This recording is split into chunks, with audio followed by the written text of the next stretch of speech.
Welcome to Life, Lessons, and Laughter with your host, Glenn Ambrose.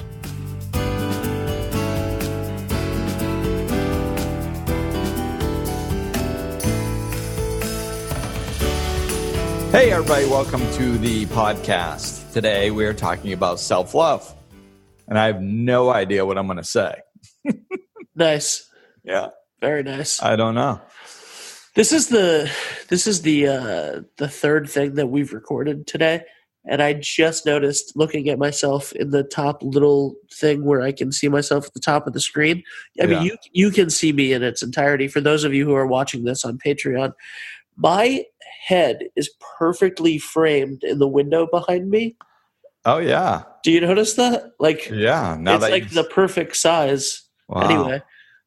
Anyway. That's amazing and wonderful. Yeah. So, self-love. Yeah. This is, I can't believe we haven't covered this as a topic by itself. Yeah. Yeah. This is a biggie. Yeah. And I know we've touched on it in a lot of ways, and God only knows how we're going to touch on it today.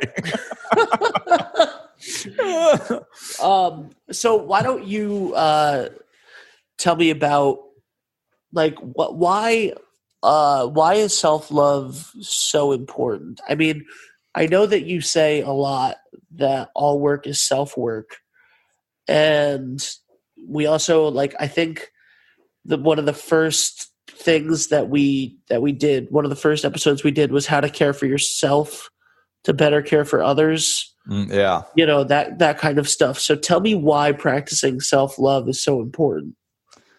Well, basically because we have to, everything starts from the inside and works its way out. You know, the way we look at life is backwards. And that's why it doesn't work. As a general rule, most people look at life like if the things on the outside of them, if my kid does the right thing, if my spouse would stop nagging at me, if my job paid better, if my boss was friendlier, if my car didn't break down, if all these things on the outside of me were exactly the way that I want it, then I would be happy. It's these things preventing me from being happy. And, you know, and I'll be happy when I achieve this, I'll be happy. And happiness is always outside of us. And, you know, and the way that never works. It's backwards. It just doesn't work. You know, I mean, I don't know how else to say it. So what we have to do is we have to start understanding that everything starts from the inside out. Our outside world is a reflection of our inside world. So if we fix ourselves on the inside, then things on the outside start reflecting that. You know, every time I get frustrated with my son, when I try to fix him and get him to do the things that I want him to do, it goes horribly wrong. It gets worse every time. But whenever I stop my focus from being on him and turn it inside and focus on working on myself, now all of a sudden, somehow, like magic, my interactions with him get better. He connects with me better. He starts listening to me better. He starts talking to me because I'm not all caught up in trying to control him, you know, and then all of a sudden things start working themselves out. And it's like that in every area. So we have to really understand that our life has to function from the inside out. And if it has to function from the inside out, we need to, you know, I mean, it's really a core piece. I mean, if you don't love yourself, you know, how do you expect anything to go well?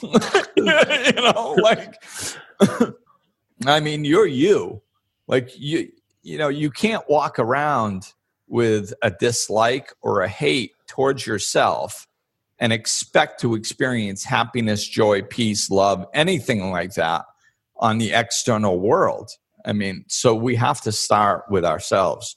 We actually have to start understanding what we are, who we are, start behaving in ways that induce self-love, and I think that is, it's one of these things that we're in the middle of a learning curve on, because I can say what I just said and people go like, okay, Glenn, yeah, all right, I'll bite. Makes a little sense, un poquito.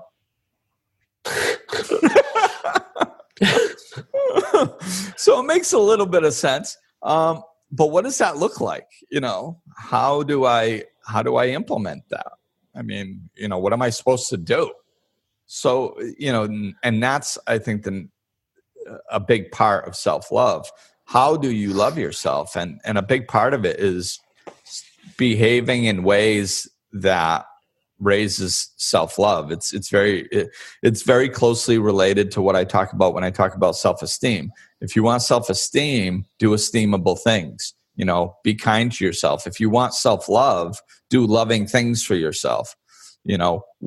Behave in ways that you find that you enjoy. Like one thing I did as an exercise many years ago is I want to increase my self-love. So what I did is I made a list of qualities of things that I respected in people. Like I was like, if I see somebody that has integrity, I respect that. I like seeing that in somebody else. And anything positive is a version of love. So respect is a version of love. Like is a version of love. It's just different words. So I made a list of all the things that I like seeing in other people. And I'm like, wow, if I met somebody with these 10 personality traits, these 10 ways of being, and they live that on a consistent basis, I'd really have a lot of respect for that person. I would really like that person. And then what I started doing was when situations in my life would come up and I didn't know how to handle them, I'd break out that list and I'd be like, what would this imaginary person do? What would this person that acts out of integrity and honesty and self-respect, what would that person do in this situation?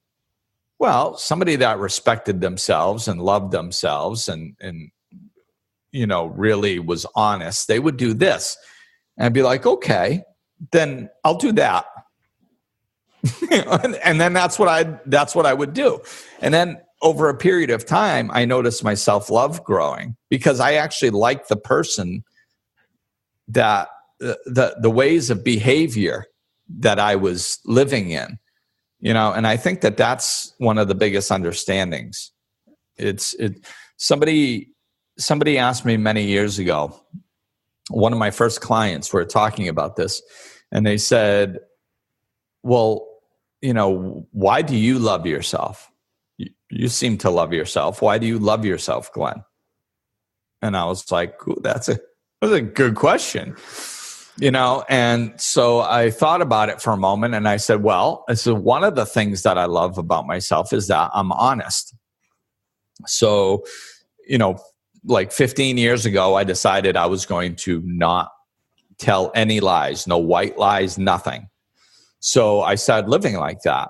And I felt that this was a good example because you can understand that self-love is an ongoing thing.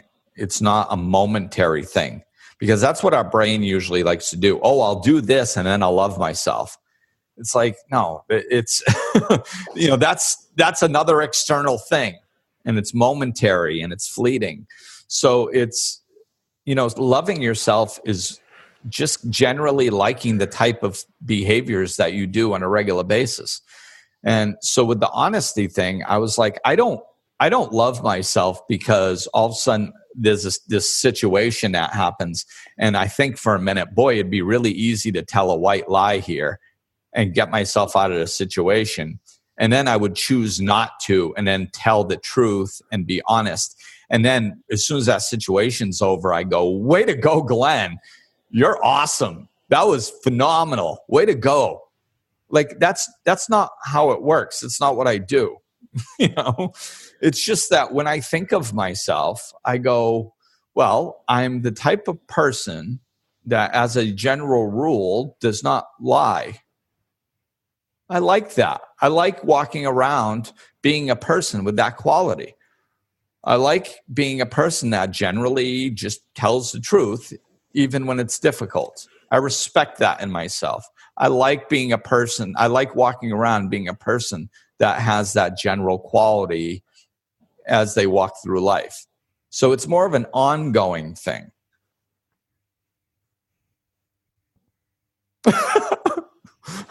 You look like either you have something to say or the wheels are turning and you're thinking. Which one is it?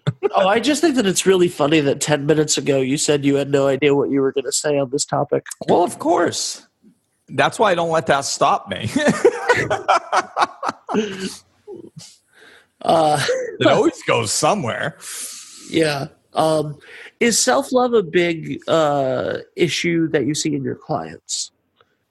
Self-love is a big issue I see with everyone.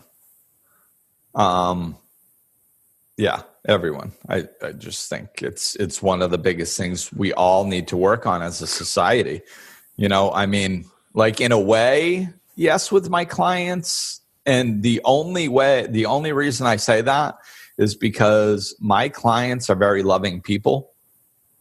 Otherwise, they wouldn't be working on themselves. Like some people are like, oh my God, it must be so hard being a life coach, dealing with all these problems all the time. And I'm like, yeah, you don't get it. It's really not that hard. Like the people that I have come to me are the ones that are ready to work on themselves. They're loving, caring people who want to better themselves and live a happier, more loving life. Like why would that be difficult? So, I mean, is it an issue with them? Well, sure. Because I mean, if they're just rolling around in self-love all the time, then they might not be hiring me, But I don't think that they have any particular more of a problem than the rest of society. As a matter of fact, I think that they're closer to the solution than most of society, because they are very loving, caring people and they are willing to work on themselves. And that's really all it takes. So yeah. Take that. All right. Put that in your pipe and smoke it. Well, I'm going to, all right. I don't have a pipe. Just I'll put it in my water bottle and drink it. Put that in your water and drink it. Yeah. Yeah. Yeah. All right. So if somebody was having like a big issue with self-love, like they're really being hard on themselves. They're really not exhibiting any signs of self-love, right? Somebody comes to you, and other than the fact that they've chosen that this is a good time to work on themselves, which I know is a huge step, so ignore that if you can. Everything other than that is nothing for themselves. Yeah. What's the first thing that you say? Like, what's the first step into self-love? Cut it out. Stop beating yourself up. And that really, one of the biggest things is judgment. We're so judgmental. We're so judgmental about life. We're so judgmental about others. We're so judgmental about ourselves. And one bleeds into another. It's interesting when people because like I said, my clients are very big-hearted, loving people. So it's very interesting that when you have somebody that's kind of based in love and being a good person is so important to them, when they start really taking a step back and seeing how judgmental they're being. And sometimes they pull it back with other people as much as they can. So it's not quite so obvious. But when you start showing them how they're being judgmental to themselves and how self-deprecating they are, and how they've been holding themselves down and holding themselves back. It's, that's really where you have to start. You have to see, you got to let yourself up from underneath your thumb to even start. You have to be more loving to yourself. As a general rule, people will bat away 25 compliments, and one insult will sink deep into their heart. And we have to reverse that. We have to be able to start batting away the insults, and understanding that those are coming. That's whoever said it, that's their problem. It's not ours. And we have to start loving ourselves and patting ourselves on the back. I mean, that was a big thing when I was waking up and getting sober. It was like I didn't realize how hard I was on myself. And I had to actually practice going, hey, Glenn, way to go, Glenn. Good job, Glenn. You handled that really well.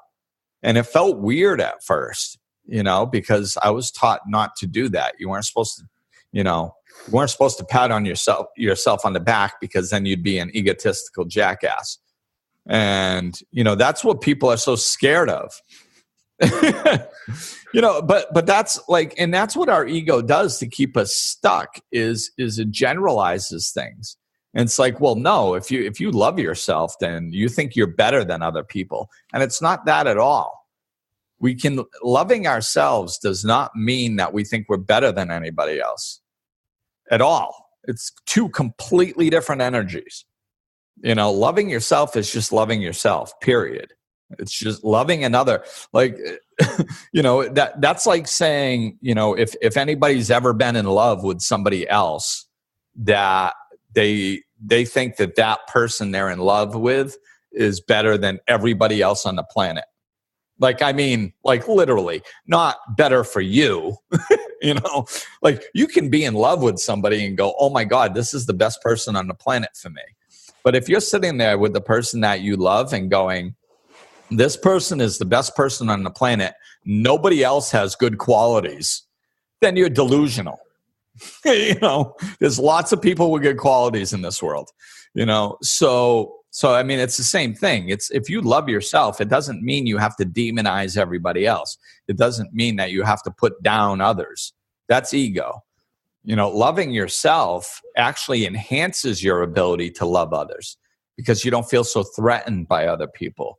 You have a more open and loving heart, and you can embrace more people. So it actually enhances the love you have for other people. All right. How do you like them apples? Good. I don't know. Yeah.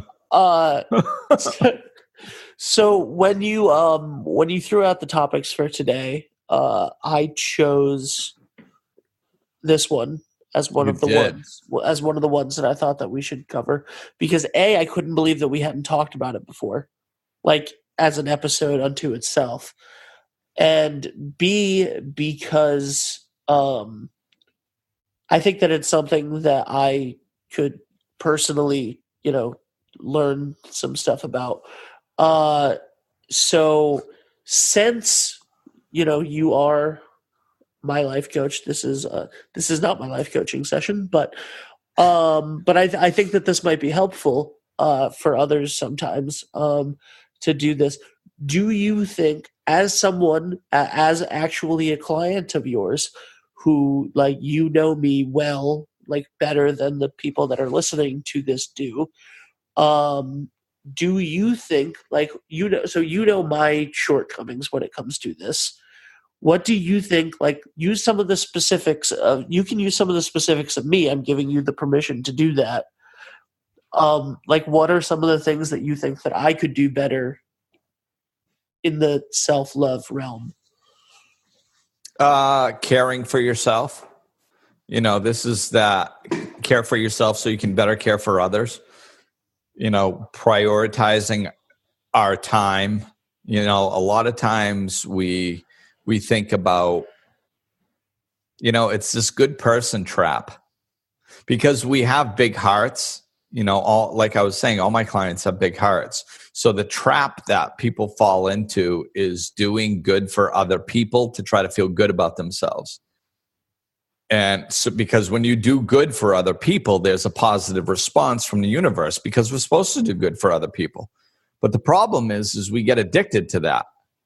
And it's like putting a Band-Aid on a gaping wound inside of our heart. It never heals it. It never fixes it. It's just, you have to do, and then you do more and do more. So it's always about putting others first. We have to really start taking care of ourselves and loving ourselves and giving from the overflow. That's what we're supposed to be doing. But we have responsibility for our own lives. So, the system is set up very simple. You do good for others, you get a positive response. So that's just how it's set up. It's our responsibility to learn how to work the system.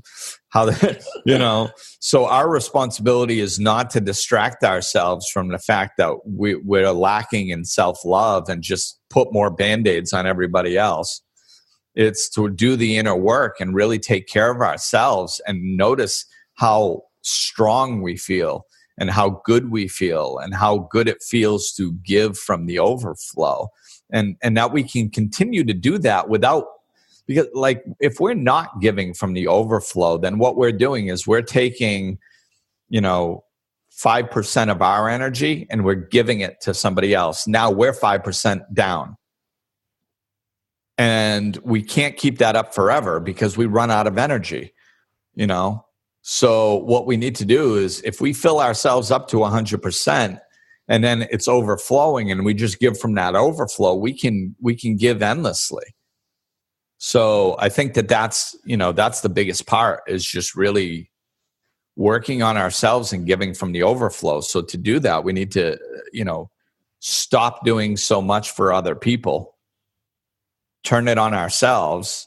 And then the healthier we get, the more we can give to other people, So how do you do that? Because I think that that's something that a lot of people that are listeners and clients and stuff, like, I think that, much like you said, your clients all have big hearts. I think that the people that are probably listening to this, if you're definitely if you're going out of your way, like, let's start here. If you're going out of your way to listen to a life coaching podcast on self-love, and you haven't turned it off yet, and you're 22 minutes in, you are like, stop for a second and just give yourself a round of applause. Like, good job.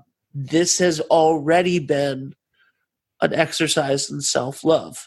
Right. It's an act of self-love. So I think that all of the people that are listening still at this point, and all of the clients that you have, and everything, like that we've said, I think that the majority of them probably have this issue of doing too much for others, because probably the majority of them have a big heart. Right. And it is addicting, like you said, to do for others instead of doing for yourself first. So how do you stop that? I know that we're going to do an episode in the future on setting boundaries. How do you, what, like, just a Cliff Notes version, how do you go about starting that? Well, you have to learn to be honest with yourself and stop overextending yourself and learn to say no. Just because somebody asked doesn't mean you're supposed to do it. And it's a lot of it is that sacred pause. Just stop saying yes for a minute. Just stop saying yes, and just, when do you need to know by? Can I get back to you tomorrow? And then put some actual thought into it. Look at your schedule and go, am I overextending myself if I do this? And start saying no. I think the other thing that we can do is start scheduling things for yourself too. Oh, that's a really good idea. Yeah, because there's two ways to come at it. You got to start saying no to some things, that are overextending you. And to do that, you need to learn to be honest with yourself and slow down and all that stuff. But that can be a little bit hard, So another way to come at this, or you could come at both directions at the same time, is literally like block out times that are you time. Take 30 minutes a day if you can. If you can't, take 5 minutes a day or 10 minutes a day, whatever, and just have that as you time. I mean, you have to be able to do that. And if you're too busy, then you're lying to yourself. So if you're too busy to take 5 minutes alone for yourself, then you need to take at least 10. Because you're obviously so wrapped up in your life that you need more. And that's actually something that I think that, and I'm going to go further than the take 5 to 10 minutes for yourself. I think that a lot of people, and I say this because I am one of them, it's not even the ask and then the agreeing to all the time. You know what I mean? I think that when you're really addicted to helping other people or extending yourself and instead of self-love, I think that a lot of times you offer it. Yeah. Offer it's not people asking you and you saying yes to too many things, which is a big part, and that's true. But a lot of it is you offer it, Right. So if you take the time to say, even more so than taking 10 minutes or whatever, right? If you put on your calendar, hey, this is Tuesday nights, I need to do this for an hour. Like, this is my thing. This is something that I enjoy, and you block that stuff out for yourself, then you're going to prevent yourself from offering yourself for other things. Yes, if you start taking this seriously, because generally what happens is you go, okay, Tuesday nights, I'm going to take an hour for myself. And then all of a sudden something comes up and you go, well, I mean, I don't need to take it Tuesday. I mean, I certainly could help this person and take it Wednesday. So then you go help that person. You never reschedule it to Wednesday, and it just doesn't happen. So I have no idea what you're talking about. Yeah, I know. Exactly. So, what it is, which really led into a nice little piece, is make a commitment to yourself and respect yourself enough to keep that commitment. I when I'm teaching people this, I say, like, when I first started personal training, I used to have to get my own clients. So I would sit down with them and I talk to them about why they should hire me. And one of the things I used to say is, you're more likely to keep an appointment with me than you are with yourself. 100% true. Right. And most people live like that, which is sad. Like, they will literally, drag their ass through a mud puddle to get to an appointment with somebody that they literally don't even know or met once. But yet, to keep a commitment to themselves, they blow themselves off all the time. And we just don't look at it like we're doing that. We don't slow down enough to look at. We treat ourselves like crap. We lie to ourselves constantly. We disrespect ourselves constantly. And then we wonder why we don't love ourselves. It's because we disrespect ourselves and we lie to ourselves constantly. I'm going to do this for myself, and then we don't do it. That's a lie. That's disrespectful. So we treat ourselves with dishonesty and disrespect, and then we wonder why we don't love ourselves. And then also, when you treat yourself like that, you're allowing others to treat you like that. Oh, absolutely. Absolutely. I mean, you told a story a few episodes ago about your son. When there was a weird time period, which is very unusual for your relationship with your son. But there was a weird time period that you shared the story of him being a little. He was being disrespectful. Disrespectful, yeah. And I was shocked that I was like, this isn't like him. This isn't like us. Why is he disrespecting me? And I looked and I realized that it was because I was disrespecting myself. I was working too much. I wasn't taking care of myself. I was stressed out. And I was disrespecting myself. And he was just mirroring that back to me. So the people around us do that. And we got to understand that there's going to be pushback. With people that have been in our lives for many years, They are living their lives from their perspective. They are the director and the main actor in their own play. And we are just secondary actors. And that's not being mean. That's just reality. I'm the same way, and so are you, and so is everybody else. We can only live our lives from our perspective. It's the only one we have. So it's not a matter of being selfish. It's just the reality of the situation. So everybody subconsciously has a role in our lives. And we get used to it. It's all unconscious. We just get used to it. So the way we treat other people, it's just, that's just, Ben does everything for everybody. It's just who Ben is. Just does. And people don't slow down enough to go, okay, wait a minute. What's the score here? Like, Ben's done 350,000 things for me. What have I done for him? Like, everybody's so wrapped up in their lives that they don't slow down enough to look at that. So, and we did a episode on givers and takers. The giver has to set the limits, not the taker. So we all have to set our own limits of what we can give. We're not supposed to be handing that responsibility to everybody else, because they don't know what our balances are. They don't know that, like, when somebody comes and asks me for things, they don't know what my schedule is. They don't know if I had 4 clients that day. They don't know if I have to get my accounting done. They don't know that I had to take the dog to the vet yesterday. They don't know, they don't know. So it's not their responsibility to figure out what's reasonable for me to do and what's reasonable for me to not do. That's my responsibility, so I can't hand that off to other people.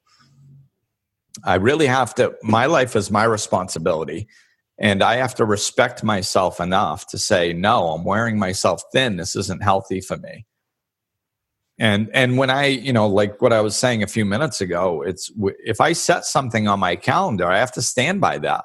I mean, I understand there's an emergency, I mean, if your neighbor comes over, carrying their leg and say, hey, I need a ride to the hospital. Okay, well, maybe you could reschedule your self-time, Yeah. I mean, take them to the hospital, but actually reschedule it. Like, literally reschedule it. That's generally what I do. I've done that with personal training clients. I've done that with life coaching clients. My clients don't cancel. Like, there is no canceling. You don't cancel your session. You reschedule your session. And that's the same mentality that we need to have with ourselves. If you're having self-care time and some emergency comes up, and I mean emergency, not spilt milk in a kitchen. You can clean that up an hour later. It'll still be spilt milk. Ugh. Yeah, it's not going to go rotten in an hour. So like, but I mean, you have to draw the line somewhere and just really take care of yourself. And if you have to reschedule it, actually reschedule it. But it's really about respecting yourself enough to keep that promise to yourself, Definitely. Well, this has been an awesome talk. And if you want to watch the video version of this podcast, check us out on patreon.com/Glenn Ambrose. Best way to support the show. And, if you like the show, leave a comment, subscribe on iTunes or Google or wherever you listen to the show. And if you want life coaching or to find all of the many, many, many things that Glenn does, check out blogs, other podcasts, all kinds of stuff. Summits, yep. Check out glennambrose.com, and all of that information is there. Yeah. So that's going to do it. And, make yourself a priority. Stop bringing in that self-love. Do loving acts for yourself. And, actually, that's one more thing I wanted to touch on before we go. It's like, if you meditate, if you take time for yourself, if you buy yourself flowers on the way home from work, if you sit down and read a book, whatever you like to do, if you get a massage, whatever you like to do, go on vacation, anything, take a moment at the beginning and at the end and just go, let yourself know, I'm doing this because I love myself. This is an act of self-love. My meditation is an act of self-love. Reading a book is an act of self-love. Just take a moment to let that settle in. And then your little just things that you might already be doing actually turn into self-love acts. But you have to actually let yourself know that.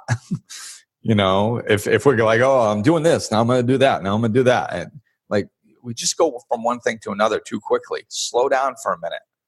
Recognize that it's an act of self-love, and then you'll actually feel the rewards from it. So that's it. I'm going to close on that. Thanks for listening, everybody, and we will talk at you soon. This summer, join Glenn for the first ever Life Lessons and Laughter Rejuvenation Retreat, July 14th to 20th in tropical Santa Catalina, Panama. For more info on the retreat and life coaching services, visit glennambrose.com.